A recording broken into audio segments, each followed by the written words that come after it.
Hello students, I am Shifali Agarwal. Welcome back to my channel. तो आज हम करेंगे क्लास 9th मैथ्स का चैप्टर नंबर 8 क्वाड्रिलेटरल की एक्सरसाइज 8.1 का लास्ट क्वेश्चन हमारा बच रहा है, क्वेश्चन नंबर 12। वो हम करेंगे इस वीडियो में। ठीक है, चलो देखते हैं। ABCD is a parallelogram in which AB is parallel to CD and AD is equals to BC. Show that.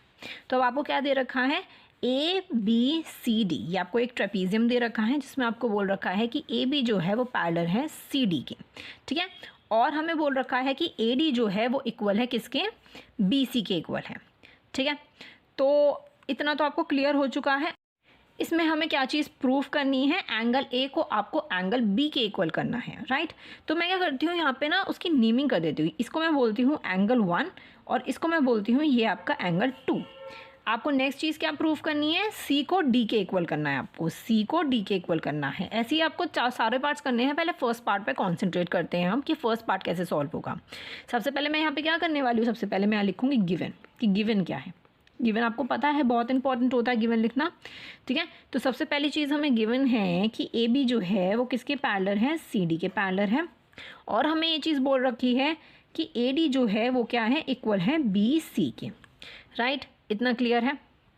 अब आप ये चीज़ सोच रहे होगे, ये मैंने जो लाइन जो बना रखी है ये क्या है आखिर लाइन। ये आपको एनसीईआरटी में ही एज अ कंस्ट्रक्शन के लिए आपको दे रखी है, एज अ हिंट आपको गिवन है। वो हिंट क्या है वो मैं आपको बता देती हूँ। एक्सटेंड ए बी, उसमें लिखा है एक्सटेंड ए बी। आपको ए बी लाइन को क्या करना है, एक्सटेंड करना है and draw a line through C. आपको सी पर से एक लाइन को ड्रॉ करना है जो कि पैरेलल होगी, किसके पैरेलल होगी, डी ए के पैरेलल होगी। इंटरसेक्टिंग ए बी को इंटरसेक्ट करती होगी एट अ पॉइंट ई पर। ठीक है, ये पॉइंट आपका ई है। इतना क्लियर है कि इसमें गिवन है कि ये जो सी ई लाइन है वो किसके पैरेलल है, डी ए के पैरेलल है। राइट, तो ये कंस्ट्रक्शन भी मैं यहाँ पे लिख देती हूँ। आपको कंस्ट्रक्शन समझ आ गई होगी कि क्या हुआ है। इसमें पहली चीज़ कंस्ट्रक्शन हुई है कि ए ई जो है वो पैरेलल है सी डी के। ठीक है, ए ई जो पैरेलल है वो किसके पैरेलल है, सी डी के पैरेलल है। ठीक है, और नेक्स्ट आपको गिवन है कि ए सी ई जो है वो पैरेलल है ए डी के। सी ई जो पैरेलल है किसके पैरेलल है, ए डी के। राइट, ये आपको एज अ कंस्ट्रक्शन से आपको पता चलता है। राइट, चलो अब हम करेंगे फर्स्ट पार्ट। सबसे पहले एंगल 1 को आपको एंगल 2 के इक्वल करना है। कैसे होगा आपका एंगल 1 एंगल 2 के इक्वल। अब आपको ये एक ट्रेपीजियम दे रखा है। राइट, तो हम कंस्ट्रक्शन की हेल्प ले लेते हैं। आपको कंस्ट्रक्शन में क्या गिवन है कि ए डी जो है वो पैरेलल है सी ई के। हमें ये चीज़ नहीं बोल रखा इसमें कि ए डी जो है वो पैरेलल है बी सी के। ये चीज़ हमें नहीं बोल रखी है। तो मैं क्या यूज़ करूँगी, मैं इसमें यूज़ करूँगी जो कि हमने कंस्ट्रक्शन किया है, that is A D is parallel to C E by construction. ठीक है, और इसके अकॉर्डिंग आपका ट्रांसवर्सल क्या हुआ, जब ये दोनों लाइंस पैरेलल हैं तो बीच में आपको ट्रांसवर्सल की ज़रूरत होगी, मतलब होगा। ठीक है, ट्रांसवर्सल होगा। ट्रांसवर्सल क्या हो जाता है आपका, ए ई लाइन। तो ए ई आपका क्या हो जाता है, इज़ अ ट्रांसवर्सल। ठीक है, आपका ये हो जाता है ट्रांसवर्सल। अब इस अकॉर्डिंग मैं यहाँ पे क्या बोल सकती हूँ, अब मुझे कुछ देखना होगा जिसकी वजह से मैं एंगल 1 को एंगल 2 के इक्वल में कर सकूँ। अब आप देखो कि जब ये वाली दोनों लाइंस पैरेलल हैं, ए डी क्या है वो पैरेलल है सी ई के, तो ये आपकी हो गई ट्रांसवर्सल। तो ट्रांसवर्सल के एक तरफ पे जो दो एंगल्स बन रहे होते हैं, मैं इसका नाम दे देती हूँ, और मुझे इसका भी नाम देना होगा। इसका नाम है एंगल 3 और इसका एंगल 4। ठीक है, तो अब ये वाली दोनों लाइंस पैरेलल हैं, तो इससे जो अटैच ये वाले आपके दो एंगल हैं, एंगल 1 एंड एंगल 4। देख समझ आ रही है आपको, एंगल 1 एंड एंगल 4। तो किससे मैंने इसको इक्वल कर रही हूँ, 180 के को इंटीरियर एंगल्स में इन दोनों को बोल रही हूँ। मैं यहाँ लिख देती हूँ, आपको क्लियर होगा कि angle 1 plus angle 4 is equals to 180। Reason क्या है आपका, को इंटीरियर एंगल्स। ठीक है, को इंटीरियर एंगल्स आपका इसका रीज़न है।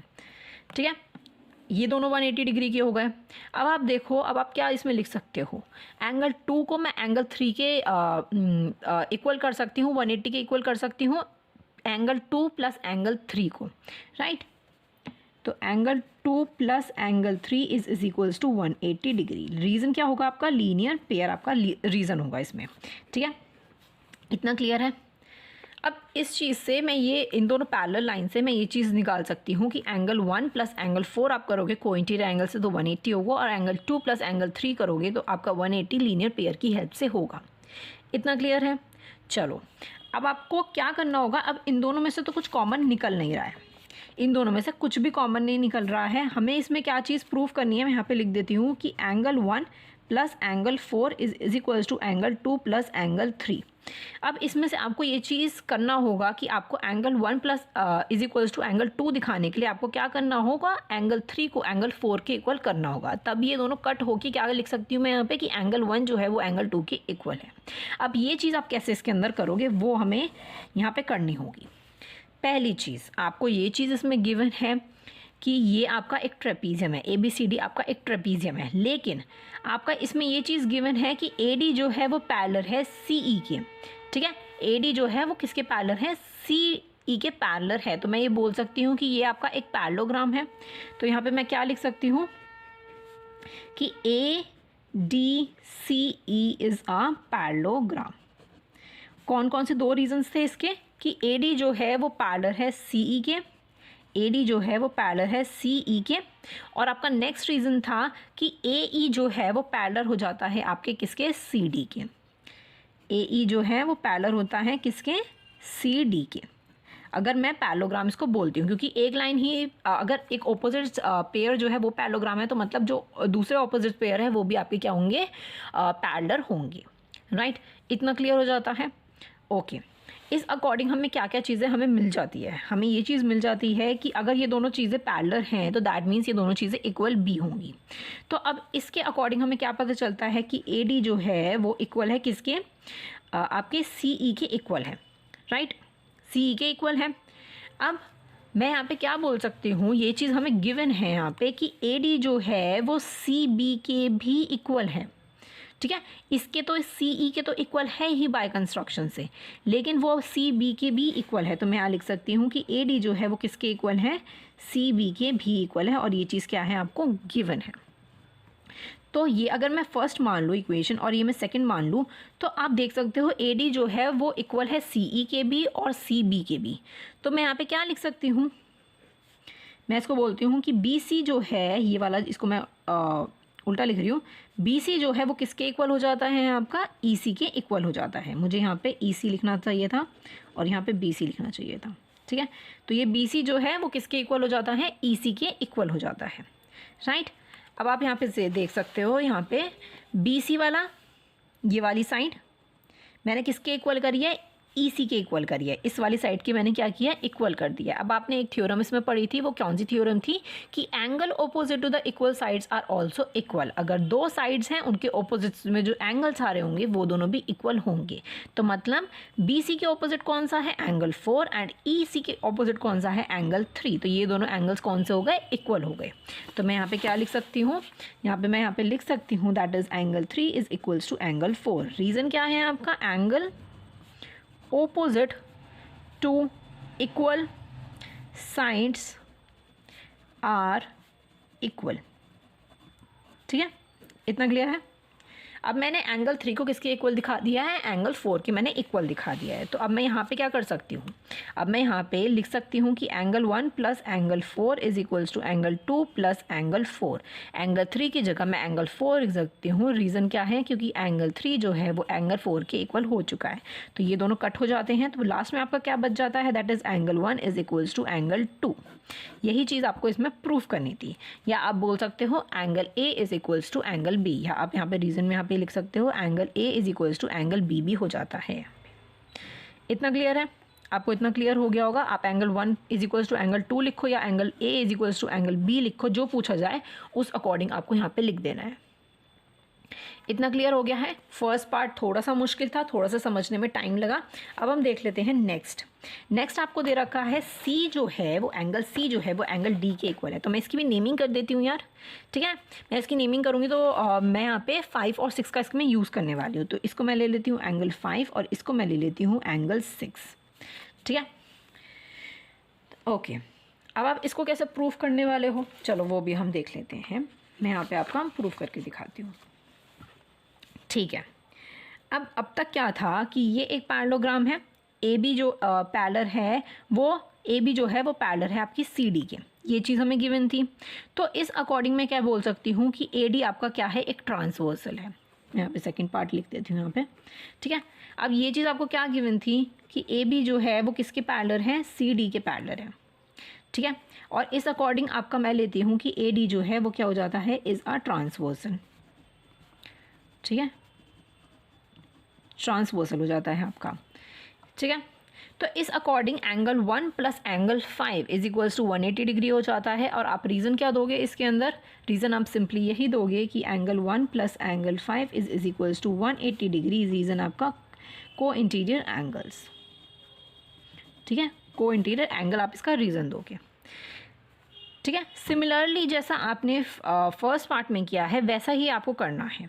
सिमिलरली आप क्या कर सकते हो कि एंगल 2 जो है वो एंगल 6 के एंगल 2 प्लस एंगल 6 करके वो किसके इक्वल हो जाते हैं, 180 डिग्री के इक्वल हो रहा है। तो मैं यहाँ पे लिख देती हूँ angle 2 plus angle 6 is equals to 180 degree. Reason क्या है आपका, सेम रीज़न है आपका, ठीक है। यहाँ पर मैं सिमिलरली लिख देती हूँ, ठीक है। तो अब आप इसमें आपको क्या करना होगा, एंगल 1 जो है वो किसके, एंगल 1 प्लस एंगल 5 इक्वल हो जाता है एंगल 2 प्लस एंगल 6 के, राइट। तो अब इसमें पीछे हमने क्या किया है फर्स्ट पार्ट में कि एंगल 1 जो है वो एंगल 2 के इक्वल है। तो मैं यहाँ पे रीज़न लिख देती हूँ, angle 1 is equals to angle 2। तो एंगल 2 की जगह अगर मैं एंगल 1 लिखूँ तो कोई प्रॉब्लम होगी, एंगल 1 की जगह अगर एंगल 2 लिखूँ तो कोई प्रॉब्लम होगी, नहीं होगी कोई प्रॉब्लम। तो ये दोनों अपने आप ऐसे कट जाते हैं और एंगल 5 जो है वो किसके इक्वल आ जाता है, एंगल 6 के इक्वल आ जाता है।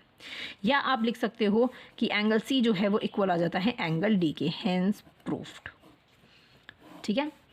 ये आपका था सेकंड पार्ट, ठीक है। चलो अब हम थर्ड पार्ट भी देख लेते हैं। थर्ड पार्ट आपको दे रखा है कि आपको ए बी सी और बी ए डी इन दोनों ट्रायंगल्स को आपको कॉन्ग्रुएंट प्रूफ करना है। कौन सा वाला, ए बी सी। ये ट्रायंगल आपको बोला गया है, डी नहीं बोला गया है, तो दैट मीन्स यहाँ पे एक डायगोनल होगा आपका। तो मैं यहाँ पे एक डायगोनल बना देती हूँ। और बोला गया है आपका बी ए डी, तो मतलब यहाँ पे बीच में भी एक डायगोनल होगा आपका। तो मैंने यहाँ पे 2 बना दिया है। तो चलो अब हम कॉन्ग्रुएंट प्रूफ करते हैं। यहाँ पे आपका मैं कर रही हूँ थर्ड पार्ट। तो मैं लिखती हूँ in triangle A B C and triangle B A D, ठीक है। इन दोनों ट्राइंगल्स की हम बात कर रहे हैं। क्या क्या चीज़ें हमें गिवन है, सबसे पहले हम वो देख लेते हैं। आपको ये चीज़ इसमें गिवन थी, आप देख सकते हो गिवन में कि ए डी जो है आपका, जो ए डी है वो किसके इक्वल है, वो बी सी के इक्वल है। बी सी आपका इसमें आ रहा है, ए डी जो है वो बी सी के इक्वल है। ये चीज़ हमें गिवन थी कि मैं लिख सकती हूँ A D is equals to B C. ये चीज़ क्या है, हमें गिवन है। इतना क्लियर है। चलो एक चीज़ तो हमें मिल गई, ये इसके इक्वल प्रूफ हो गई, ठीक है। नेक्स्ट चीज़ आपको क्या मिल सकती है, नेक्स्ट चीज़ इसके अंदर ये गिवन है कि एंगल 1 जो है वो एंगल 2 के इक्वल है। तो मैं लिख सकती हूँ angle 1 is equals to angle 2। ये चीज़ क्या है, हमने ऊपर जस्ट प्रूफ किया है, तो मैं लिख देती हूँ जस्ट प्रूफ्ड, ठीक है। अब एक और चीज़ बच जाती है कॉन्ग्रुएंट प्रूफ करने के लिए। तीसरी चीज़ कौन सी आप ले सकते हो। अब आप देखो इसमें कुछ कॉमन आपको दिख रहा है, ए बी ए डी और ए बी सी। तो इन दोनों में हमें ए बी कॉमन दिख रहा है। तो मैं लिख देती हूँ A B is equals to A B, क्या है, कॉमन, ठीक है। मैंने यहाँ पे लिख दिया है कॉमन। अब ये क्या हो जाते हैं, दोनों ट्रायंगल्स आपके कॉन्ग्रुएंट प्रूव हो गए हैं। तो मैं लिख देती हूँ triangle A B C is congruent to triangle B A D. लेकिन इसमें कौन सा कॉन्ग्रुएंस रूल इसके अंदर यूज़ हो रहा है, आपको वो चीज़ इसके अंदर बतानी होगी। देखो पहले हमने साइड लिया, ये आपका एंगल हुआ, और ए बी आपकी फिर से साइड लिया हमने, तो मतलब साइड एंगल साइड आपने इसमें यूज़ किया, साइड एंगल साइड, ठीक है। दोनों ट्रायंगल्स को हमने कॉन्ग्रुएंट प्रूफ कर दिया। ये था आपका थर्ड पार्ट। अब हम बात करते हैं फोर्थ पार्ट की। Diagonal A C is equals to diagonal B D. Diagonal A C, ये वाला डायगोनल किसके इक्वल है, आपका बी डी डायगोनल के इक्वल है। ये आपको प्रूफ करना है। अब आप जब ये दोनों ट्रायंगल्स को कॉन्ग्रुएंट प्रूफ कर चुके हो, तो मैं by C P C T से मैं लिख सकती हूँ कि ए सी जो है वो इक्वल है बी डी के by C P C T, है ना। सिंपली हम यहाँ पे लिख सकते हैं कि ए सी जो है वो किसके इक्वल है, बी डी के इक्वल है by C P C T, right. ये आपके चारों पार्ट यहाँ पे कंप्लीट हो जाते हैं। देख सकते हो आप, फर्स्ट भी आपका हो गया, सेकंड भी हो गया, थर्ड भी हो गया और फोर्थ भी हो गया, right.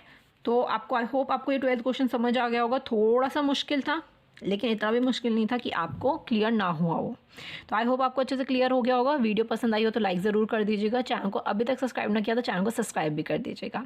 Telegram, Instagram, Facebook page, सबका लिंक आपको डिस्क्रिप्शन बॉक्स में मिल जाएगा। मुझे फॉलो करना मत भूलिएगा। कोई भी डाउट होता है तो कमेंट सेक्शन में बता सकते हो, मुझे इंस्टाग्राम पर भी मैसेज कर सकते हो। Thank you so much for watching. Bye bye.